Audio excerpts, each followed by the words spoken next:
ॐ तपोवीक्षेण पापानां श्रान्तानां वीतरागिणां मुमुक्षूणामपेक्ष्योऽयम् आत्मबोधो विधीयते। शङ्करं शङ्कराचार्यं केशवं बादरायणं सूत्रभाष्यकृतौ वन्दे भगवन्तौ पुनः पुनः। ईश्वरो गुरुरात्मेति मूर्तिभेदविभागिने व्योमवद्व्याप्तदेहाय दक्षिणामूर्तये नमः। ओम शांति शांति शांति।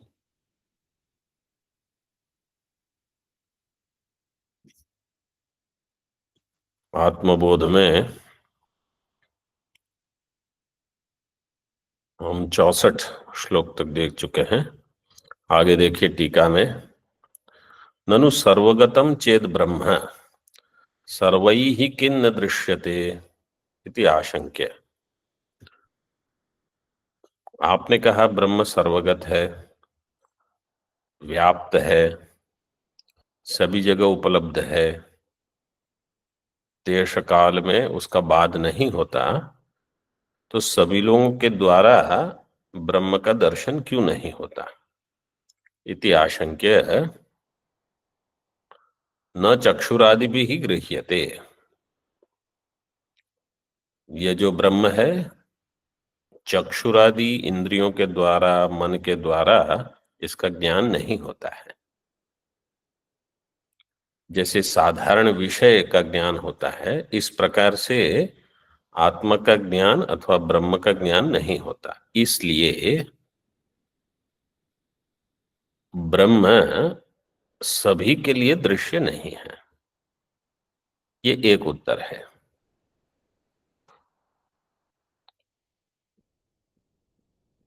और ब्रह्म केवल साधन चतुष्टय संपन्नों के लिए ही उपलब्ध है। इसलिए अन्य जो भी साधनाएं आवश्यक है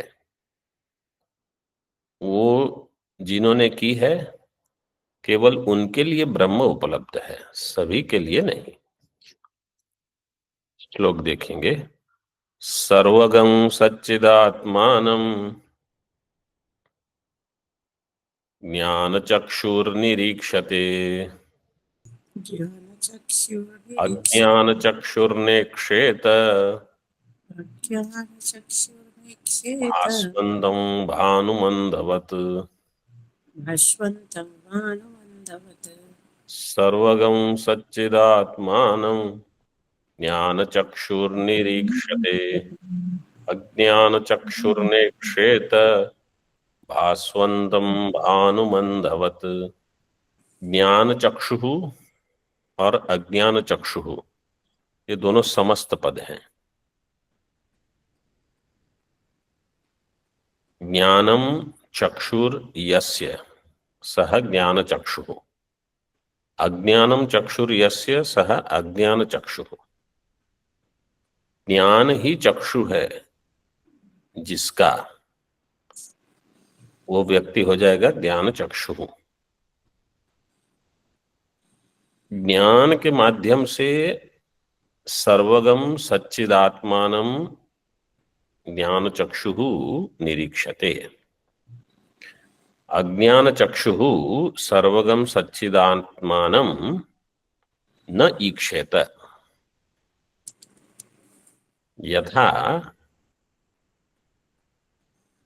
भास्वन्तं भानुम अंधवत्, अज्ञान चक्षु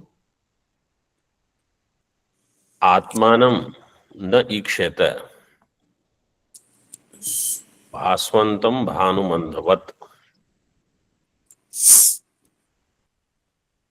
जैसे कोई अंध व्यक्ति है तो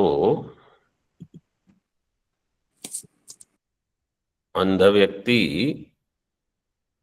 सूर्य सर्वदा प्रकाशमान होने पर भी उसका दर्शन नहीं कर सकता, उसका ज्ञान प्राप्त नहीं कर सकता।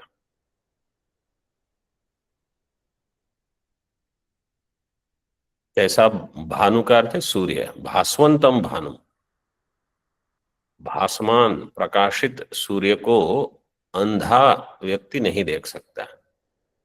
ऐसे शास्त्र कहता है कि जिनका अज्ञान अभी दूर नहीं हुआ है उनको आत्मा का दर्शन नहीं होगा।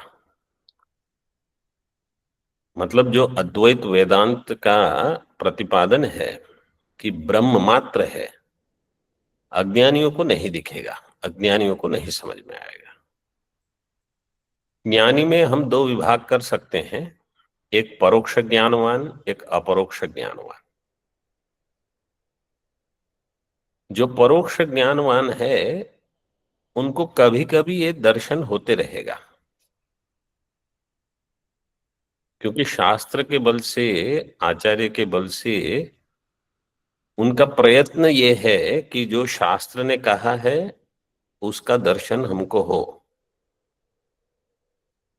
तो परोक्ष ज्ञानी प्रयत्न करते रहेगा, प्रयत्न से उनको प्राप्त होगा।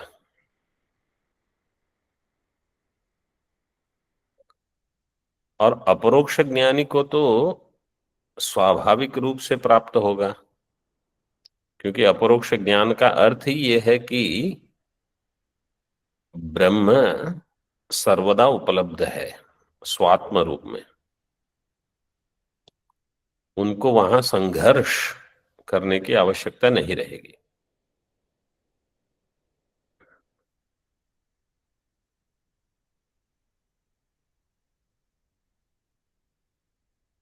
ज्ञान चक्षु कहा, निहि ईक्षते, निरीक्षते, निशेषण ईक्षते, और अज्ञान चक्षु को वो दर्शन नहीं होगा। ये भेद है। जैसे मैंने पहले बताया, परोक्ष ज्ञानियों में भी जिनका साधन चतुष्टय अधिक है और जिन्होंने ठीक ठीक श्रवण किया है, तो श्रवण के बल से सर्वव्याप्त चैतन्य इनकी बुद्धि में बार बार प्रकट होते रहेगा। जैसे हम समझो सूर्य के दृष्टांत देखते हैं, जैसे यहां दिया है सूर्य का दृष्टांत, तो उपनिषदों में, भगवत गीता में, सूर्य का प्रकरण ग्रंथों में सूर्य का दृष्टांत बहुत जगह पर दिया है। सूर्य ब्रह्म के समान है। तो जितना आपने इन शब्दों का अभ्यास किया है, इन मंत्रों को देखा है, उतनी बार जब जब आप सूर्य को देखोगे आपको आत्मा का भान होगा। मतलब सूर्य एक लिंग होगा आत्मा को बताने के लिए, चंद्रमा एक लिंग होगा आत्मा को बताने के लिए, आकाश एक लिंग होगा आत्मा को बताने के लिए।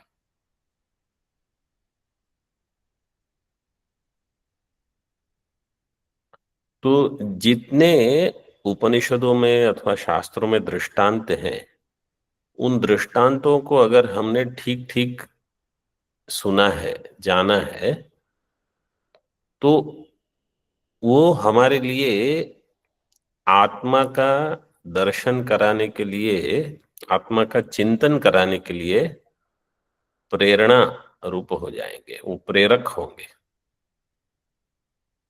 जैसे दृग्दृश्य विवेक में बताया था, दृश्यानुविद्ध सविकल्प समाधि, शब्दानुविद्ध सविकल्प समाधि।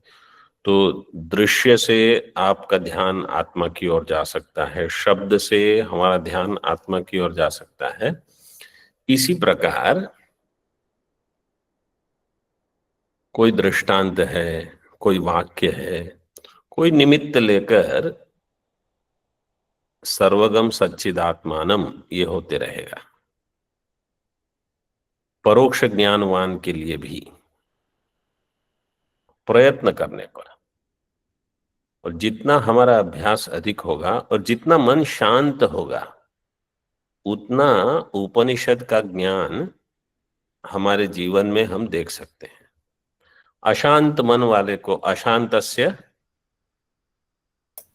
कुतः सुखम। कुतः सुखम। कुतः सुखम, उनको अशांत मन को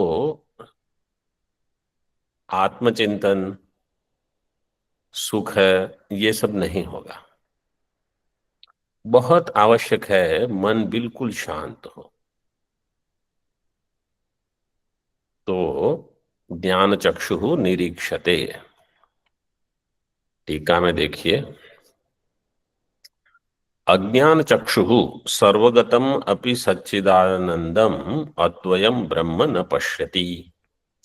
अज्ञान चक्षु, अज्ञान ही जिसका चक्षु है, अज्ञानम चक्षुर्यस्य सह अज्ञान चक्षु सर्वगतम अपि सच्चिदानंदम अद्वयम ब्रह्म न पश्यति। सर्वगतम तो छोड़ो, स्वात्म रूपेण जो उपलब्ध है उसी को नहीं देख सकते। मतलब मैं अपने आप को नहीं जान सकता। बहुत बुरी परिस्थिति है। अज्ञान चक्षु, मैं अन्य किसी वस्तु को नहीं जानता, अन्यत्र जो है उसको नहीं जानता, वो तो समझ में आ सकता है। जो साक्षात अपरोक्ष है, जो मैं हूं और जो स्वयं प्रकाश है, उसी को हम ढूंढते रहते हैं। मतलब ये अज्ञान की महिमा है।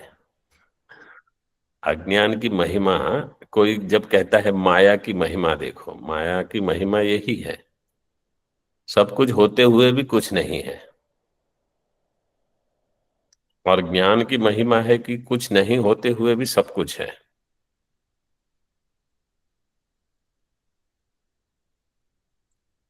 अब यहां फिर से कुछ उदाहरण दिए हैं। न चक्षुषा पश्यति कश्चनैनम हृदा मनीषा मनसा विक्लुप्तो य एतम, एनम नहीं, एतम विदुरमृतास्ते भवन्ति न संदृशे तिष्ठति रूपमस्य, ये इसका प्रथम पाद है।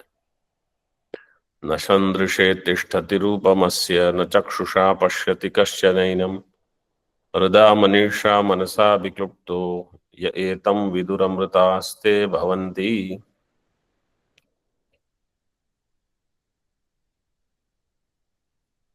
इसका अर्थ, पहले तो हमको इसका अर्थ जानना है, फिर किस संदर्भ में ये उदाहरण दिया गया है।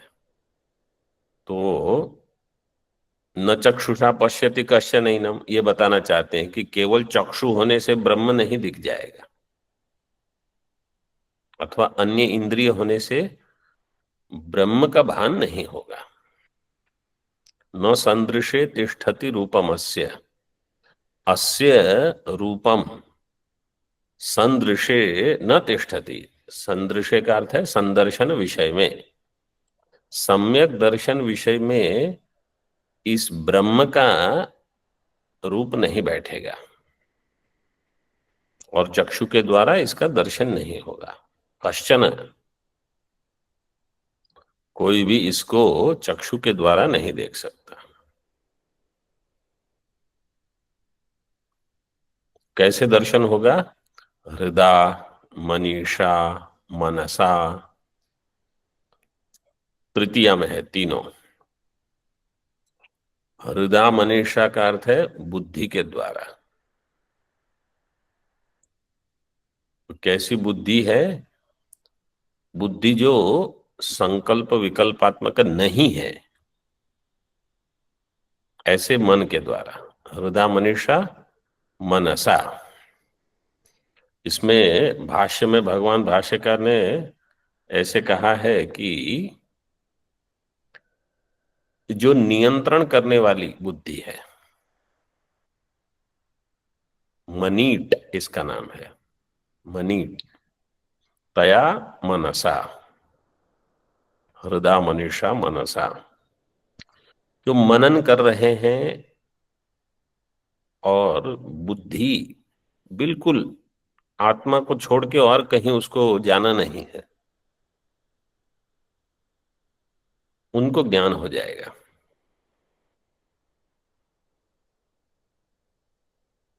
वो तो सही है कि आप ध्येय जो है उसको छोड़ोगे नहीं, चाहे जो भी हो जाए।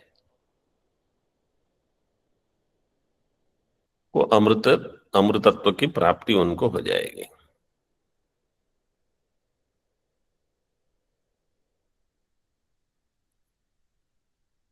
अभिक्लुप्त, अभिक्लुप्त का अर्थ है वो समर्थ हो जाएंगे।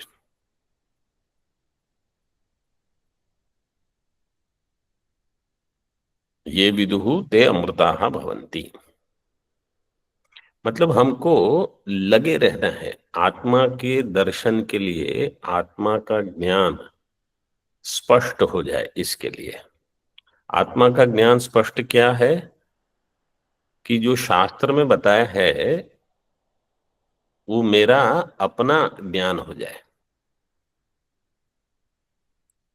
मतलब इसमें शास्त्र की जो समझाने की प्रक्रिया है उसमें, जिसको आप कह सकते हो स्टेप्स हैं, सीढ़ियां हैं। क्योंकि पहले हमको तो ये लगता है कि ब्रह्म कुछ और है, तो पहले ये बताना चाहते हैं, श्रुति ये बताती है कि भाई ब्रह्म आप ही हो, इसलिए अन्य कहीं मत देखो।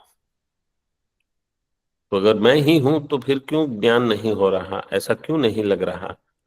क्योंकि अज्ञान जो है इसके कारण आवरण है, आवरण का जो विक्षेप है, आवरण का परिणाम, विक्षेप के कारण हम बहुत बहिर्मुख रहते हैं, आत्मा पर ध्यान नहीं जाता।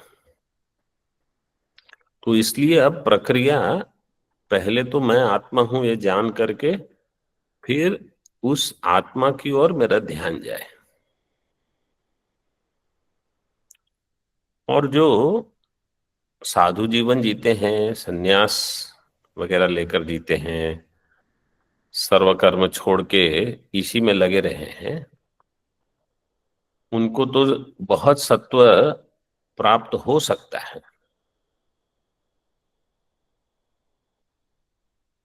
मतलब जितनी हमारी शक्ति है, सामर्थ्य है, केवल यही लगाना है और कहीं लगाने की आवश्यकता ही नहीं है। ये एक हो गया। दूसरा और एक उदाहरण दिया है।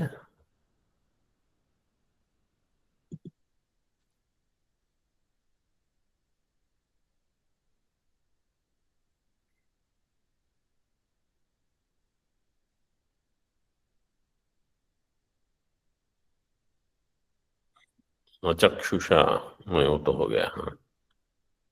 तमक क्रतु पश्यति वीत शोको धातु प्रसादान महिमानम ईशम, ऐसे दिया है यहाँ। ये शायद श्वेता श्वतर में ऐसा पाठ हो सकता है, तमक क्रतुहु, लेकिन क्रतुम दिया है यहाँ। कठोपनिषद में ऐसे पाठ है, अणोरणीयान महतो महीयान आत्मा से जंतोर निहितो गुहायाम तमक क्रतुहु पश्यति वीत शोको धातु प्रसादान महिमानम आत्मनः, ऐसे दिया है कठ में। पूर्व श्लोक भी कठ का है, ये भी कठ का ही मंत्र है। मतलब न चक्षुषा ये भी कठ का था। अणोरणीयान, आत्मा कैसा है? अति सूक्ष्म है। और महतो महियान कहने से न केवल सूक्ष्म है, विरुद्ध धर्मवान भासता है बुद्धि को। महतो महियान, छोटा भी है, सूक्ष्म भी और महत भी है, इसलिए वास्तव में उसमें परिमाण नहीं है।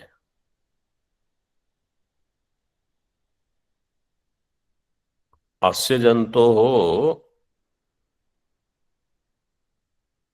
निहितम गुहायाम आत्मा, अस्य जंतो हो आत्मा गुहायाम निहितम। गुहा का अर्थ है पंचकोश की गुहा अथवा बुद्धि गुहा में उपलब्ध है।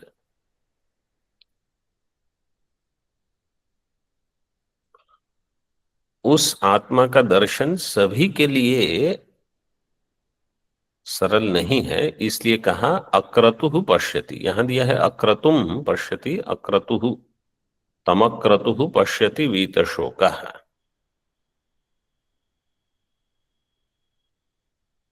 तो जो अक्रतु, क्रतु का अर्थ है संकल्प करने वाला, जो कर्ता भाव से कुछ करता है और उनको कुछ भोग चाहिए, जिनको भोक्ता बनने में रुचि है, वो क्रतु कहलाते हैं। अक्रतु का अर्थ है कोई संकल्प नहीं, कर्ता बनने में कोई रुचि नहीं कि मैं कर रहा हूं, मैंने किया, मैं कर रहा हूं, ऐसे। अक्रतु पश्यति वीत शोको। और कैसे उनको दर्शन होगा? धातु प्रसादात। धातु प्रसाद का अर्थ क्या है?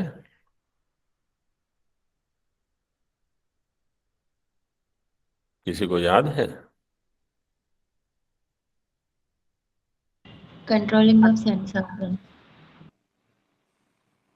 Controlling sense organ. और कोई?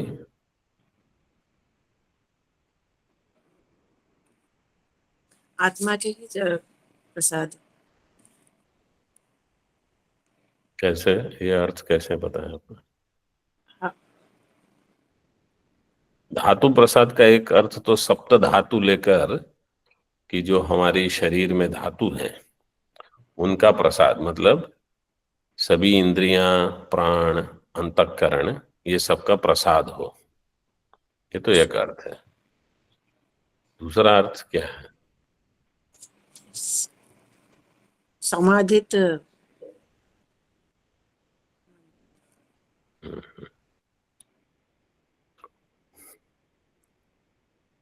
मतलब जिन्होंने कठोपनिषद अभी पढ़ा है,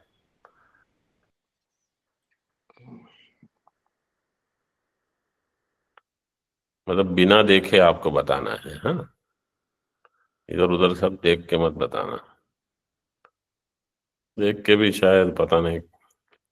धातु प्रसादात, धातु में विसर्ग लगा के पाठ है दूसरा।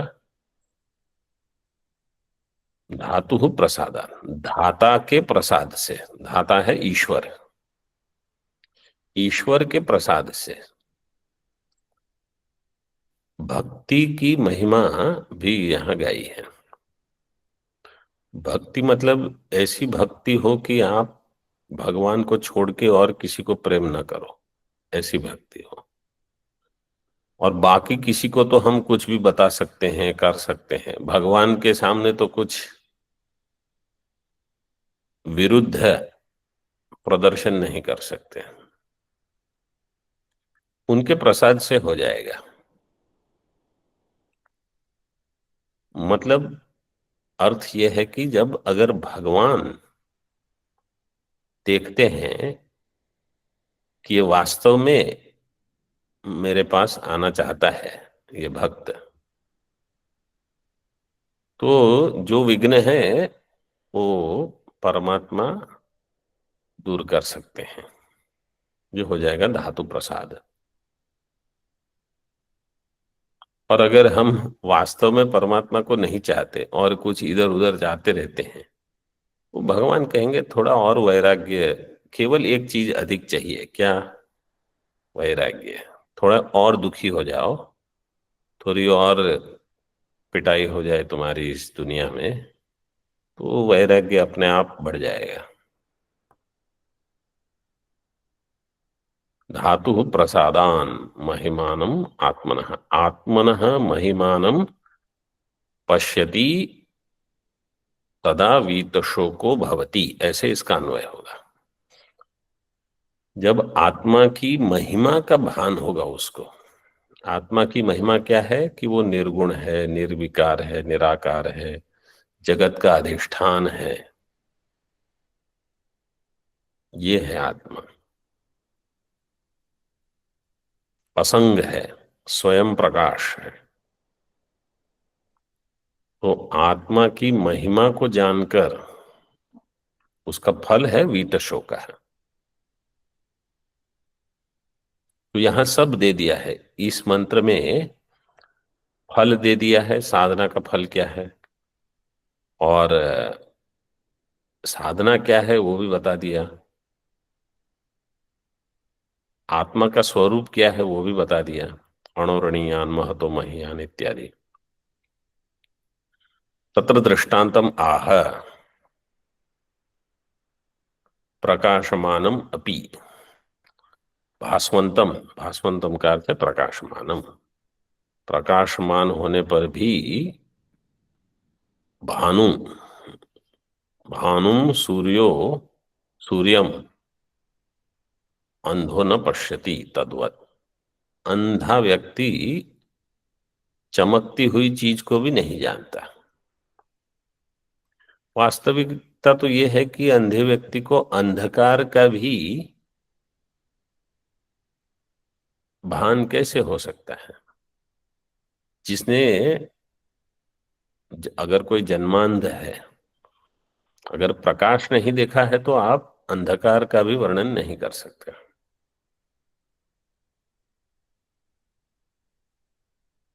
तो कैसे ज्ञान होगा, अगले श्लोक में बताते हैं श्रवण आदि से। तो कल हमने जो प्रश्न उठाया था वो इस संदर्भ में हम देख सकते हैं। प्रश्न क्या था कि शास्त्र का तात्पर्य षड्विध लिंग से जो हमको ज्ञात होता है,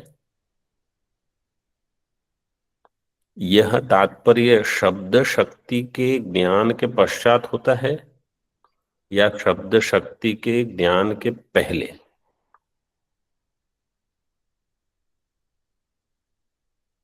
तो जैसे अगर हम कहते हैं कि, मैं दृष्टांत स्पष्ट करके बताता हूं थोड़ा।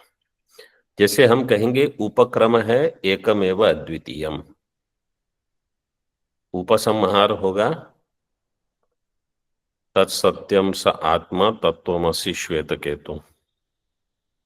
उसमें तत्वमसि शब्द आया है। एकमेव अद्वितीयम भी आया है आरंभ में।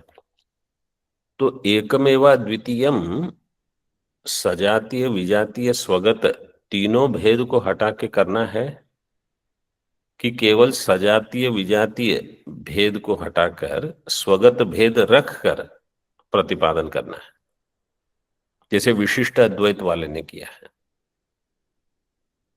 उन्होंने कहा परमात्मा में चैतन्य भी है जीव और जगत भी है जड़, चिद अचित विशिष्ट चैतन्य है परमात्मा।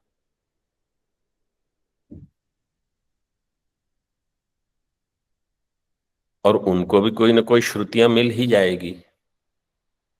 यथा प्रदीप्तात् पावकाद् विस्फुलिंगाः सहस्रश प्रभवन्ते स्वरूपाः इत्यादि। और तत्वमसि जो है वही अभ्यास भी है, 9 बार तत्वमसि का वर्णन किया गया है। तो तत्वमसि जो पद है ये समस्त पद है कि व्यस्त पद है।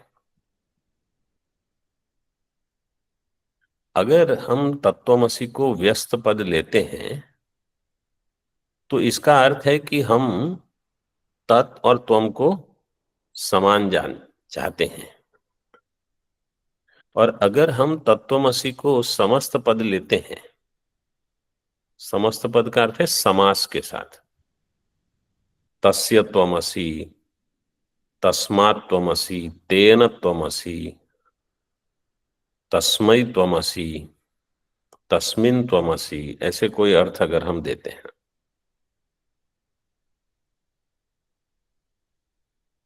तो इसका अर्थ है कि पहले से हम ये चाहते हैं कि तत् और त्वम एक नहीं हो, इसलिए हम ऐसा अर्थ करेंगे कि ये समस्त पद है।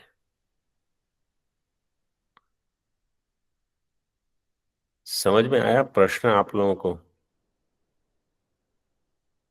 जो पहले से सोच के रखता है कि हमको द्वैत का प्रतिपादन करना है, तो यहां तत्वमसि को वो समस्त पद बना देंगे। तो उपक्रम, उपसंहार और अभ्यास, ये 3 जो लिंग है षड्विध लिंग तात्पर्य निर्णय के, वही लिंग बता देंगे कि प्रतिपादन द्वैत का है। बाकी जितने हैं वो तो वहां बैठ जाएंगे। बाकी जो लिंग है षड्विध लिंग में, और अगर आप कहोगे कि नहीं, पहले हमको शब्द का ज्ञान हो, तो शब्द का ज्ञान जब होगा तो तात्पर्य निर्णय होगा, और तात्पर्य निर्णय के लिए शब्दों का ज्ञान आवश्यक होगा। तो ये आपको प्रश्न समझ में आया सभी लोगों को? इस स्वामी जी। इस समय तो उत्तर आप दीजिए, क्योंकि प्रश्न तो मैंने पहले ही बताया था। शब्द का ज्ञान होना जरूरी है। मतलब पहले क्या होता है? पहले शब्द का ज्ञान होना जरूरी है। फिर पहले शब्द का ज्ञान होगा, फिर क्या होगा?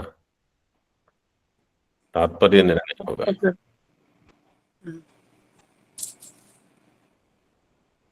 हाँ, तो अगर आप शब्द का ज्ञान ऐसे कहते हो कि तत् अलग है, तुम अलग है, तो उसी से आपने सिद्ध कर दिया कि आपको तात्पर्य निर्णय अद्वैत चाहिए।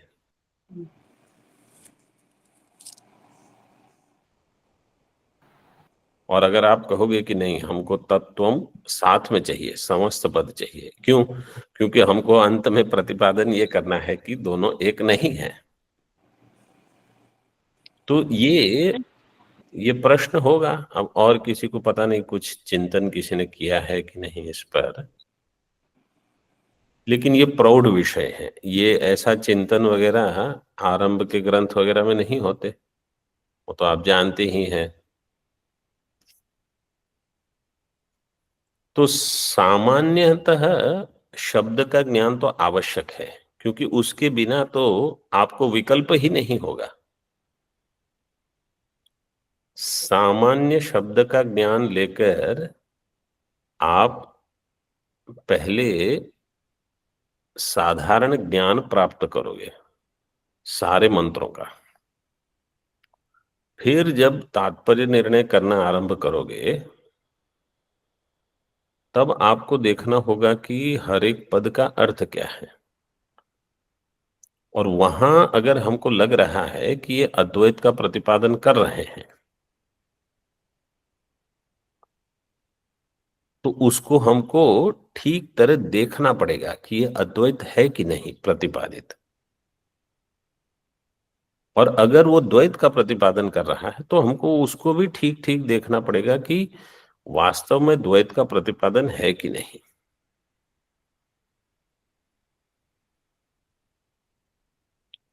तो जैसे कल या परसों मैं किसी से चर्चा कर रहा था कि अगर शास्त्र का प्रतिपादन द्वैत में होता, तो द्वैत तो हम बिना शास्त्र के भी जानते ही हैं। बिना शास्त्र के भी द्वैत जानकर दुख की निवृत्ति नहीं हुई है। तो इतने शास्त्र पढ़ के फिर द्वैत का प्रतिपादन करने की क्या आवश्यकता है?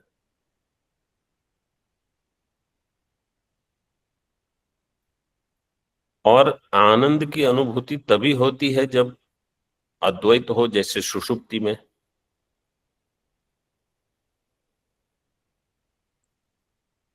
तो कुछ युक्तियों को लेकर मंत्रों को ठीक ठीक पुनः पुनः अवलोकन करके फिर अद्वैत का प्रतिपादन हो।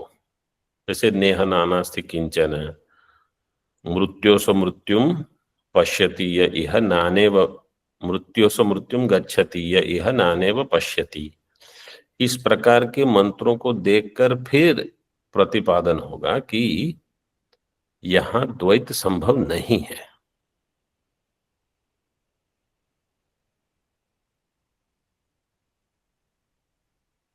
तो इसकी प्रक्रिया है। तो श्रवण मनन जो हम करते हैं वो सार्थक होना चाहिए, अर्थ सहित हो। ठीक है, इसमें 3 श्लोक हैं, कल एक पाठ होगा, फिर आगे देखेंगे।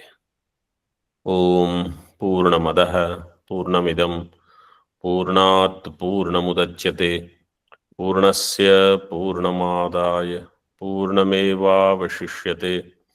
ओम शांति शांति शांति।